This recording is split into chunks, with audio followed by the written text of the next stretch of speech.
नमस्कार किसान भाइयों, मेरा नाम है सनी मौर्य और आप देख रहे हैं द टॉप एग्रीकल्चर फार्मिंग। आज हम बात करेंगे गेहूं की फसल में पाटा लगाने के क्या क्या फ़ायदे होते हैं। जब आप गेहूं की सिंचाई करते हैं तो उस समय आप पाटा लगाते हैं तो आपके गेहूं में कितने फ़ायदे होते हैं, इसके बारे में मैं आज जानकारी देने वाला हूं। किसान भाइयों, उससे पहले एक छोटी सी रिक्वेस्ट है आपसे, अगर वीडियो पसंद आए तो वीडियो को लाइक कीजिएगा।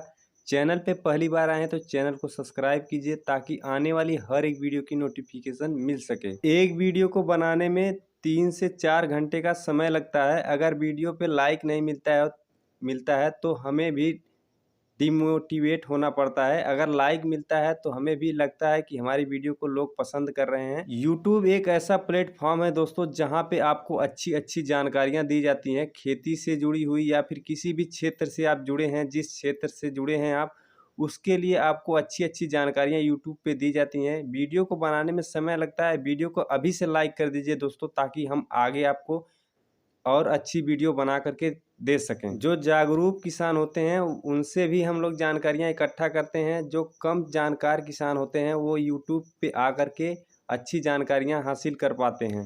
गेहूं में जब हम सिंचाई करते हैं तो पाटा लगाने के क्या फ़ायदे हैं दोस्तों। बहुत से किसान ऐसे हैं जिनको पाटा लगाने के बारे में बिल्कुल भी जानकारी नहीं है कि गेहूं की फसल में पाटा भी लगाया जाता है। जिस तरह से मैंने वीडियो में आपको दिखाया है, अगर यह तरीका अपनाते हैं जब आप गेहूं की सिंचाई करते हैं तो उसमें सबसे पहले आपका जो है आपकी जड़ें हिल-डुल जाती हैं। जो पौधा होता है गेहूं का, उसकी जड़ें हिल-डुल जाती हैं और उसका जो जड़ है उसके अंदर एक फुटाव आता है, यानी कि जो उसकी जड़ें हैं उसमें ज़्यादातर जड़ें बनती हैं। और दूसरा ये फ़ायदा होता है दोस्तों कि आपका जो खेत है वो समतल हो जाता है पहली बार में। और जब आप दोबारा इसमें पानी लगाएंगे, दोबारा सिंचाई करेंगे तो काफ़ी आसानी से जो है आपके खेत में सिंचाई हो जाएगी। जहाँ ऊंच नीच मिट्टी होगा वो समतल हो जाएगा। और तीसरा फ़ायदा इससे ये है दोस्तों कि आपका जो गेहूं के कल्ले हैं वो भी डबल आ जाएंगे। यानी अगर एक पौधे में 8 से 10 कल्ले आ जाएंगे जब आप इस तरह से पाटा लगा देंगे। जब पौधे के आसपास मिट्टी उसके नीचे ऊपर लग जाती है तो आपका जो पौधा है उसमें 8 से 10 कल्ले आ जाते हैं। और इससे एक फ़ायदा और होता है दोस्तों कि जो आपकी छोटी छोटी घासें होती हैं गेहूं की फसल में, वो मिट्टी में चिपक जाती हैं। और मिट्टी में चिपकने की वजह से जो मिट्टी में चिपक जाती हैं छोटी घास, वह वहीं सड़ जाती हैं। जो बड़ी घासें होती हैं सिर्फ वही बचती हैं, यानी 50% आपका घास इससे भी समाप्त हो जाता है। आपको भी पता होगा कि धान के फसल में जो है पाटा लगाया जाता है, गेहूं की फसल में पाटा नहीं लगाया जाता। दोस्तों, मैं कई साल से पाटा लगाता हूं अपने गेहूं की फसल में। काफ़ी अच्छा ग्रोथ रहता है, टिलरिंग भी काफ़ी अच्छी रहती है, घास भूस भी इससे समाप्त हो जाता है 50%।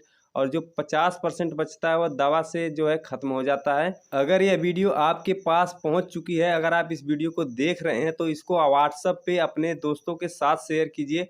और जो युवा किसान हैं जो अभी भी गेहूं की सिंचाई नहीं किए हैं, या फिर जो किसान गेहूं की सिंचाई करने की सोच रहे हैं, उनके व्हाट्सएप पे ये वीडियो भेजिए ताकि उन्हें भी इस वीडियो से कुछ ना कुछ सीखने को मिले और उनको भी अच्छी जानकारी मिले।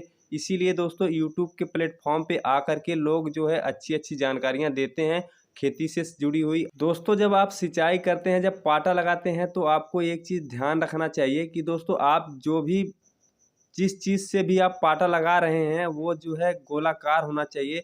जैसे आपने वीडियो में देखा कि आप जो है वीडियो में देख पा रहे थे कि उसमें जो है केला था और केला जो है गोलाकार था। या तो फिर केला की जगह आप बाँस ले सकते हैं। ऐसे कुछ लकड़ी वगैरह लीजिए जो गोलाकार हो और ज़्यादा वज़न ना हो। उसके बाद उससे आप उसमें पाटा लगाएँ।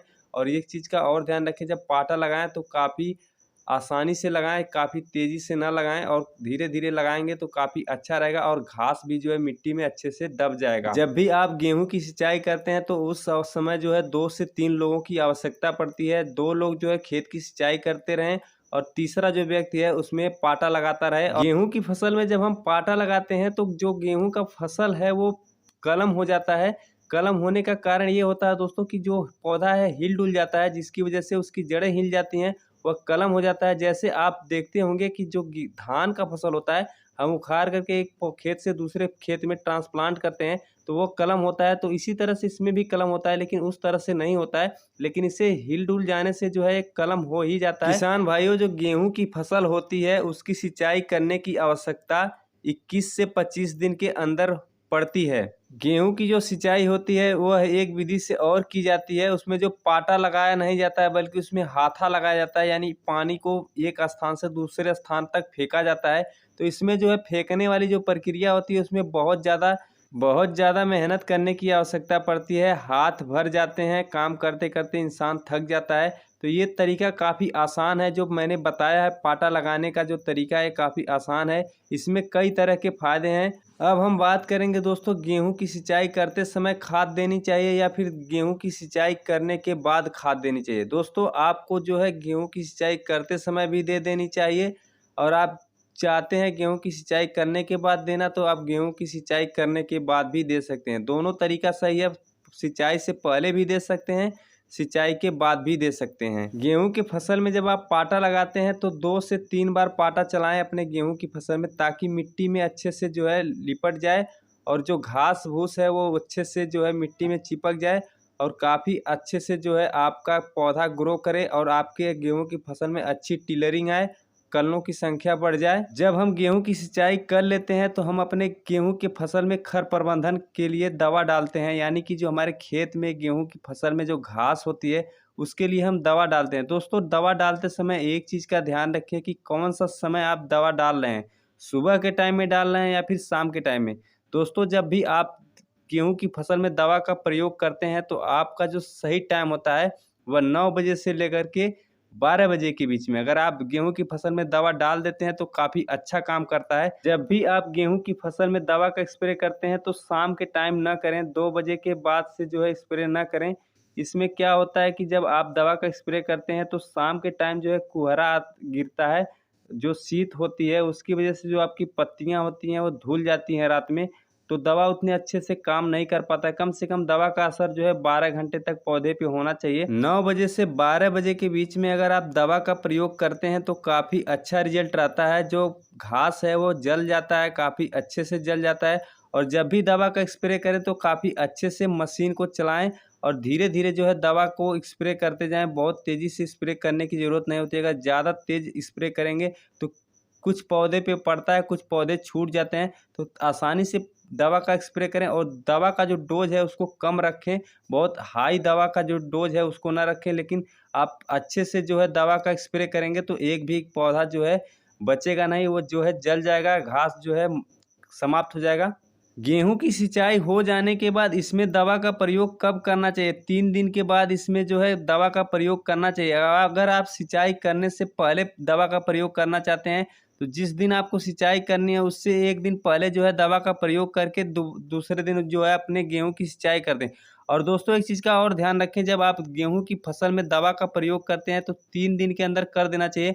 जैसे जैसे आपका जब घास नर्म होती है तो उस समय जब आप दवा का प्रयोग करते हैं तो बहुत ही जल्दी जल जाता है। जब घास का पौधा बड़ा हो जाता है तो जब आप दवा का प्रयोग करते हैं तो उतना अच्छा रिजल्ट नहीं आता है। आप कहते हैं कि आपके गेहूं की फसल में जो है खरपतवार जो है नहीं जल रहा है, नष्ट नहीं हो रहा है, तो इसका कारण यही होता है कि जो खरपतवार है वो बड़ा हो जाता है, जिसकी वजह से वह जल्दी गलता नहीं है, जल्दी नष्ट नहीं होता है। इसका कारण यही है कि पौधा हार्ड हो जाता है, पौधा जो है कड़ा हो जाता है, नरम नहीं रहता है। जब पौधा नरम होता है, छोटा होता है तो दवा से जो है तुरंत गल जाता है, जो है पौधा जल के ख़त्म हो जाता है। गेहूं की सही समय पे बुआई की गई ही गेहूं का काफ़ी अच्छा उत्पादन देता है। जो गेहूं समय से बुआई की जाती है उसका उत्पादन काफ़ी अच्छा रहता है। जितनी लेट आप गेहूं की बुआई करते हैं उतना जो है आपका उत्पादन घटता है गेहूं की फसल का।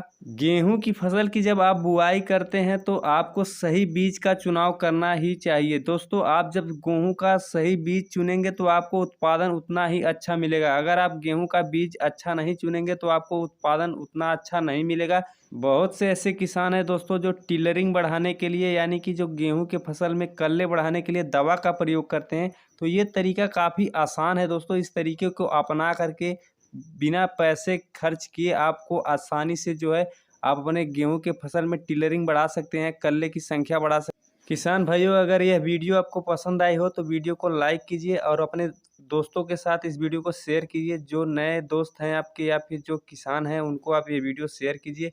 और वीडियो पसंद आए तो वीडियो को लाइक कीजिए। चैनल पे पहली बार आए हैं तो चैनल को सब्सक्राइब कीजिए ताकि आने वाली हर एक वीडियो की नोटिफिकेशन आपको मिल सके।